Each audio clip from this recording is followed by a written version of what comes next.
So in 2007, Casey Crawford called me in for an interview, and I sat down across from him, and he shared this vision that he had. One, he said that he wanted to treat every single borrower like his little sister. The second thing was he wanted to do it locked arms with people that he loved. And then the third thing he said is he wanted to give away his profits. I'm pretty sure I laughed out loud at him at that point. Hey, have you ever wondered how the foundation got started? Well, me too. In this video, we're going to talk about our foundation founders.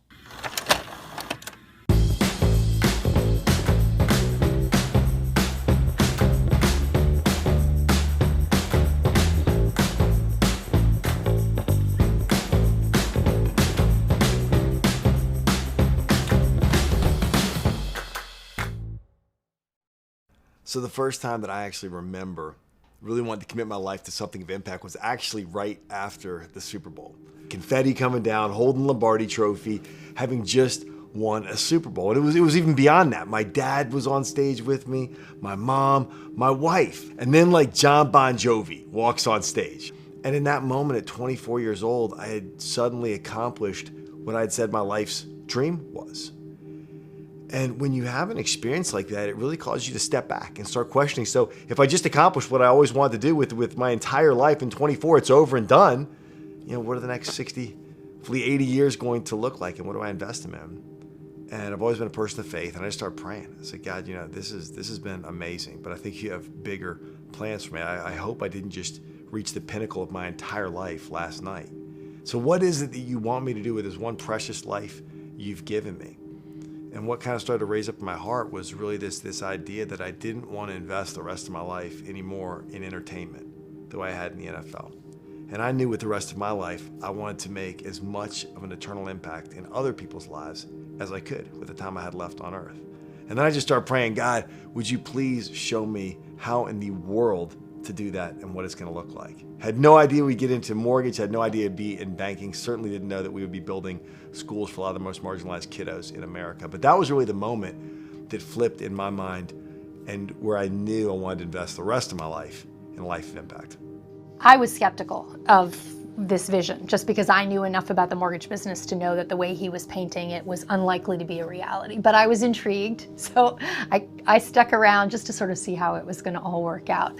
And it became crystal clear to me that he wasn't going to back down, and what they were trying to achieve was in fact the only thing that they were going to do. So I met Casey in 2008. We were in a leadership program together, and Casey was this sort of 29-year-old, like, why is he here? Like, he's so much younger, and was really honestly quite bored with the other men in that group. And so Casey and I kind of started talking and actually meeting outside, praying together, listening to his crazy vision. But it didn't take long for me to realize he was different. Obviously very gifted, had not really had much business experience. So part of my mind was like, this guy doesn't know what he's doing. You know, he's got this big vision, but you quickly see his heart in all of this. And we started movement from day one with a really unique purpose, meant to love and value every customer that walked through our door, every teammate that we worked with, and most particularly the communities that we are all now a part of. For the first time, I would say in my whole business career, I felt this freedom, sort of like in the wild, wild west, like this is how you do it. Like you step forward in faith, not necessarily with a plan. And it was the first time I saw actually results taking that kind of step. 2011 was the first year we did $1 billion worth of business. After $1 billion in volume, we now had a really nice profit margin to work with. And that's when we started the Movement Foundation. Anything that went out of the Movement Fund, as was called at that time, had to go to another public charity. And so he was supporting orphans care in the area, and food kitchen in the area. And he came to me and said, I want to do more than just support other charities. With a fund, it's just, it has to go to another 501c3 charity. It's very narrow. It can't help people in need who work for Movement Mortgage.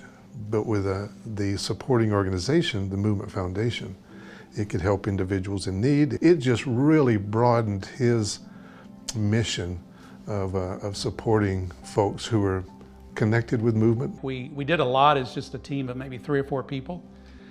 Probably if it had been structured, it would have been very hard, and it probably would not have the results that we did have. Some of the earlier conversations I had with Casey would have been in 2009, and we aren't really kicking things off with LoveWorks and other things till 2012. So this thing evolved. When LoveWorks was established, Casey and Toby seeded it with a 6-figure sum and basically said to all employees, we're going to give to this and we would love for you to come alongside us. We're going to match you. It didn't take long for people to start reaching out and kind of reaching out on behalf of other people. It was really interesting to see. It's all the same things, you know, like hurt, pain, crisis. It doesn't matter if you have a job or not. It's the same. It follows. It kind of follows you, unfortunately.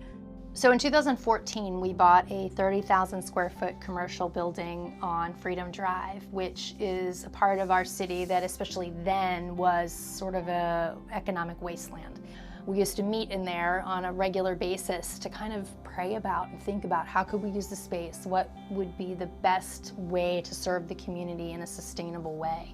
And so that became what's now the Movement Center. It was a collaborative co-working space for multiple mostly faith-based nonprofits. A lot of nonprofits were paying a lot of money, to be quite frank, with really terrible space. So what we were able to do with Movement Center was we were able to create top-level Class A office space that was amazing for them.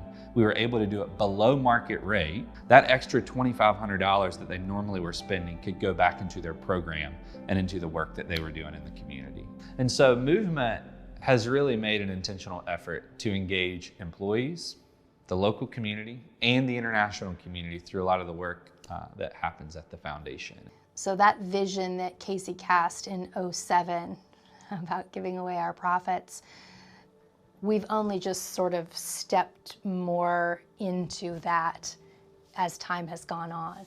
And so I think Casey's idea all along was, man, if we could get upstream, right? Get back before the substance abuse issues and the rampant effects of poverty derail people's lives and address children at a younger age, could we move the needle? What Casey and what KTT and what Tim have done is that they've filled the bus, metaphorical bus, with some of the best and the brightest and people who truly love our kids and our families. And by doing that, it has just created so much exposure for the school and also an excitement that has built around and created, hopefully, platforms for future success, both academically and in these students' lives. You know, some people have never been cared for before in a way like this, much less in a business, right? And again, with the educational piece, hearts and lives and families are being changed. It only is possible because of the work being done at Movement Mortgage. But through the Movement Foundation, it will continue well beyond you and I working here. I mean, the foundation exists very simply because I wanted to invest my life and make an impact in the lives of others. And the foundation is the vehicle that helps us do that. There's thousands of banks in the US, tens of thousands of banks in the world. And we wanted to do something unique. And I don't know of any other banks that are not only thinking about how to help people with their money and have success with their money, but also thinking about how to help those right now who aren't on a trajectory to even be banked, who aren't on a trajectory ever to break poverty in their lifetime. And actually the same vehicle that helps many of the wealthiest folks in a community build the schools to help the kiddos that are born into poverty transition out of that in their lifetime so that they too can take hold of the financial opportunities that exist in this nation.